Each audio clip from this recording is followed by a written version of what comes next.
మాజీ మంత్రి Karumuri Nageswararao arrest AP రాజకీయాల్లో హాట్ టాపిక్ గా మారింది.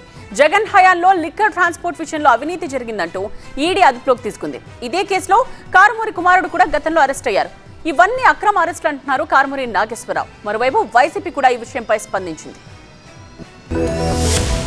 2019 నుంచి 2024 మధ్య లిక్కర్ రవాణా కుంభకోణం కేసులో మాజీ మంత్రి కారుమూరి నాగేశ్వరరావును ఈడీ అరెస్టు చేసింది.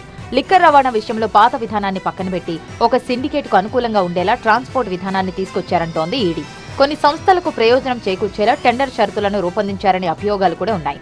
ఒక్కో లిక్కర్ కాటన్ తరలింపు రేటు గతంలో ₹19.68 ఉండేది. జగన్ హయాంలో ₹35.57కు రేటును పెంచారన్నది అభియోగం. దీనివల్ల ప్రభుత్వ ఖజానాకు దాదాపు 195 కోట్ల మేర నష్టం వచ్చిందని తేల్చింది ED. Sigma Supply Chain Solutions అనే కంపెనీని ముందుంచి తెరవెనుక కొందరికి సబ్ కాంట్రాక్టులు కట్టబెట్టినట్లు అభియోగాలున్నాయి. హవాలా, మనీ లాండరింగ్ కోణాలు కూడా ఉన్నట్టు ఈడీ అనుమానిస్తోంది.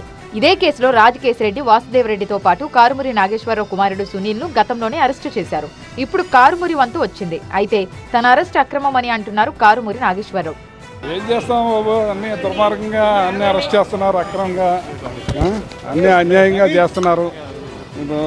అక్రమ అరెస్టులు చేస్తున్నారు, అన్యాయంగా చేస్తున్నారు.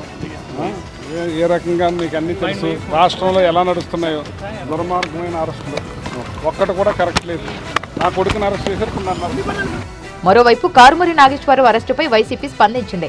లేని కేసు సృష్టించి బీసీ నేతలను టార్గెట్ చేస్తున్నారంటూ చెల్లుబైన వేణుగోపాల్, అనిల్ కుమార్ యాదవ్, విడుదల రజని ఆరోపించారు. కక్ష సాధింపులో భాగంగానే కారుమూరిని అరెస్టు చేశారంటున్నారు వైసీపీ నేతలు. కారుమూరి నాగేశ్వరరావు గారిని రాజకీయంగా ఎదుగుతున్నారు, రాజకీయంగా ప్రతిపక్షంలో ఉండి ఈ వెన్నుపోటు పార్టీ చేసే అక్రమాలను ఎదిరిస్తున్నాడు అనే ఉద్దేశంతో ఒక నకిలీ కేసులో ఒక మాజీ మంత్రిని ఈరోజు అరెస్ట్ చేయడం ఎంతో బాధాకరం. వైసీపీ హయాంలో మద్యం సరఫరాతో పాటు విక్రయాలు పారదర్శకంగా జరిగాయని వైసీపీ నేతలు అంటున్నారు. అక్రమ మద్యాన్ని నియంత్రించడంతో పాటు బెల్ట్ షాపులు, పర్మిట్ రూమ్లను కూడా రద్దు చేశామన్నారు.